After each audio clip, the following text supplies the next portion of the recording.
문제가 있어야 아이죠. 문제 없는 성인도 없지 않겠어요. 맞아. 안녕하세요, 리즈입니다. 잘 지내셨어요?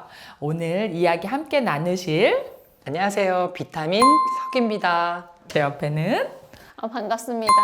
홍아동발달 소장님 모셨습니다. 이혼 후 우리가 제일 중요할 수 있어요. 아이들의 대화 혹은 아이들과의 문제, 이러한 이야기 해보려고 우리 소장님 또 모셨잖아요.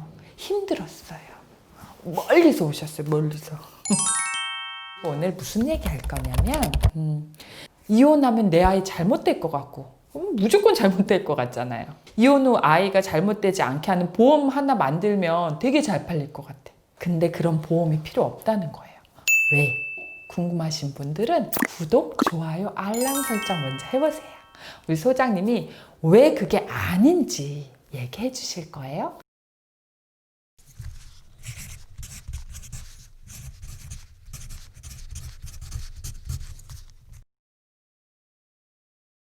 소장님, 진짜 이혼하고 아이들 아무 문제 없어요? 정말 없게 하겠어요. 이혼 때문에 아이들이 문제가 있는 거라기보다는 문제가 있어야 아이죠. 문제 없는 성인도 없지 않겠어요. 맞아. 네. 그래서 결혼할 때 시어머니가 될 사람이 우리 아들은 속 한 번 썩인 적 없다 이런 말 하잖아요. 하시면 안 돼요. 그 속 자네한테 썩일 수 있어. 보통은 우리가 일반적으로 이혼이 자녀에게 부정적이기만 할 것이다 라고 생각하는데요. 석이님은 어떻게 생각하세요? 저는 솔직히 부정적인 게 강한 사람인 것 같아요. 저도 이혼을 했지만 잘한 것 같지 않고 자랑할 것도 아니고. 그런데 저도 삶이 있으니까 어쩔 수 없이 자기 합리화를 좀 하는 편인데 그래도 아직까지는 좀 불편해요. 자녀가 있었다면 석이님은 여자가 무슨 짓을 해도 이혼 안 했겠네. 장성할 때까지. 보통 일반적인 생각이지 않아요? 일반적인가요? 굉장히 보수적인 생각 같은데. 지금은 개인의 행복이 가장 우선시되는 요즘 남자 사회잖아요. 아닌가 봐요. 그쵸? 날 속인 것 같아. 그쵸, 요즘 남자 아닌 것 같아요. 제가 이제 이혼을 결정을 할 때 저도 왜 자녀 걱정 안 하겠어요. 이혼은 자녀에게 나쁜 거라는 게 일반적인 생각이니까. 그런데 허구 헛날 화내고 허구 헛날 싸우는 엄마의 화난 모습만이 이게 엄마의 모든 모습인 줄 아이들이 알까봐 그 굉장히 걱정됐거든요. 왜냐면 집안에서 일반적인 어떤 대화라는 게 없어요. 말 시키면 뭐, 왜, 싫어, 하지 마! 이게 엄마의 표정이 다니까. 어떤 가정을 이루면서 부모의 역할을 한번 짚어본다면 성인이 되어가는 단계의 테두리를 마련해 주는 거, 이 아이들이 사회적으로 나가서 인간관계를 하기 이전에 가정이라는 형태의 인간관계를 경험하고 사회로 나가는 거죠. 거기에서 이혼이라는 것이 아이에게 정서적인 불안감을 줬다라는 부분은 부정적이지만 아이들이 사회생활을 하기 위한 인간관계를 배우는 긴 마라톤으로 본다면 인간관계에서 어느 정도의 실패는 늘 경험을 하는 거잖아요. 이것들을 극복해가는 과정을 보면 이 아이들은 좀 더 다른 친구들보다 빨리 인간관계를 실패하고 극복하는 방법을 배우는 기회가 될 수도 있는 거예요. 리즈님은 이혼하고 나니까 아이들이 어떤 부분을 많이 걱정하게 되던가요? 걱정이 하나도 없어. 혹시 너희들이 이혼 때문에 힘드니? 그러면 엄마가 설거지를 너무 많이 시켜서 힘들다 이 정도지 이 아이들의 어디가 어두운 그림자 같은 부분은 제 눈에는 보이지 않더라고요. 한번 좌절이나 고난을 겪으면 타회의 문제라든지 타인의 문제에 대해서 공감하는 이해의 폭이 굉장히 깊어지거든요. 넓고 깊어지고. 네, 정서적인 깊이가 더 깊어진다는 걸 또 느낀 적이 있었는데 저희 아들이랑 이렇게 같이 TV쇼를 보는데 엄마 에밀리는 좀 이상해요. 엄마 저 친구는 항상 즐거워요. 슬플 때도 있고 좌절할 때도 있는데 저 친구는 항상 즐거워요. 엄마와 많이 나눈 대화라든지 이혼의 경험이 인생살이 이해하는 데 더 깊이를 주지 않았나. 아이의 깊이 있는 이 삶을 위해 굳이 이혼은 하지 마시고요. 권장은 아니고 선택이라 하더라도 그것이 그 아이를 문제아로 만든다는 건 아니라는 소장님의 말씀이시라는 거죠.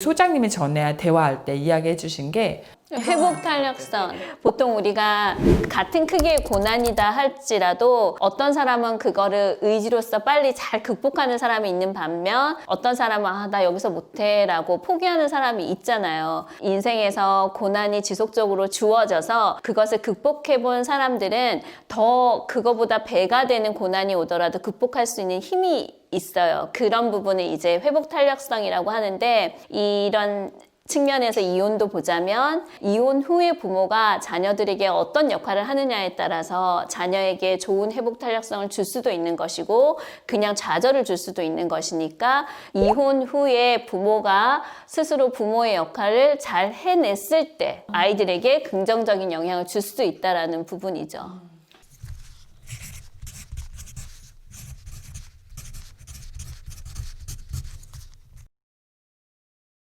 전 두 가지 얘기하고 싶은데 애들의 정서가 되게 중요한 것 같아요. 정서적으로 불안정했을 때 들어오는 스트레스와 정서적으로 케어를 해주고 엄마 아빠의 이혼에 대해서 말을 해주는 것과는 차이가 많이 큰 것 같아요. 그쵸, 많이 차이 나죠.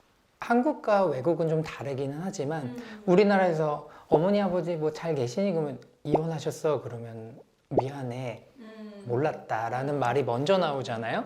근데 외국에서는 이혼을 해도 양육에 대한 게 법으로 잘 제도가 돼 있어서 만나러 가도 새로운 그녀의 남편에게 안녕 온 애들은 데리고 갈게 그럼 잘 데리고 잘 데려다 줘 이렇게 평준화된 사회가 됐으면 합니다. 거기는 뭐 스텝 데디, 스텝 맘, 스텝 바이 스텝. 근데 그게 독립심과 관계가 큰 것 같아요. 우리 노래하고 독립적인 춤추는데 개체는. 굴하지 않아. 혼자 역시 전문가는 다르네. 그래서 너 친아빠랑 사냐 이런 말 안 하고 뭐 그렇게 편하게 얘기하지 않아요? 아메리칸 스타일? 근데 사실 그런 질문도 하지 않아요. 외국에서는. 그쵸? 그것도 실례죠. 네, 한 개체인 거예요. 그러니까 독립적인 한 개체. 뭐 무엇을 하든 존중받을 수 있는. 한국도 빨리 그런 게 정착을 했으면 좋겠습니다. 정착할 수 있을 것 같아요. 이혼이라는 문화는 바뀔 거예요. 지금 이혼에 대한 드라마의 주제도 나오고 한국은 이혼에 대해서 그렇게 바뀌지 않을 것 같아요. 왜냐하면 주변에 이혼한 사람은 어떻게 생각하냐? 이러면은 이혼의 과정이 무엇이었는지 궁금하다. 타인의 이혼의 원인이 궁금한 이상 한국의 문화는 바뀌지 않을 것 같아요. 그러면 이거 멀리 한번 가볼까요? 멀리? 이 아들이 여자친구를 데리고 왔는데 부모님이 이혼을 몇 번 하셨대. 그런 말 하잖아요. 왜 결혼할 사람 보면 여자면 장모님을 보고 남자면 그 아빠를 보고 배운 게 있다고. 그게 결정에 영향은 미치진 않지만 그 부부가 잘못됐을 때는 아 부모의 영향력이 있구나라고 이야기를 하지 않을까 싶은 생각은 들어요. 이혼을 하고 나서 리즈님도 그렇고 좀 오픈마인드가 되지 않나요? 쉽게 평가하거나 고정관념이 쌓이지 않으려고 더 생각을 하게 되는 것 같아요. 이혼이 저희도 성숙하게 만드는 만큼 우리 자녀들도 충분히 성숙하게 만드는 계기가 되지 않을까 싶어요. 뭐 이혼은 저희가 찬양하는 것 같지만 그건 또 아닌 거 아시죠? 이혼으로 대두되는 문제가 생겼을 때 아이와의 관계를 한 번 더 점검하시는 시간 되시면 좋을 것 같아요. 자, 오늘 영상 도움 되셨다면 구독, 좋아요 알림 설정 부탁드릴게요. 오늘 제 옆에 비타민석입니다. 네, 소장님입니다. 소장님이셨습니다. 바이바이.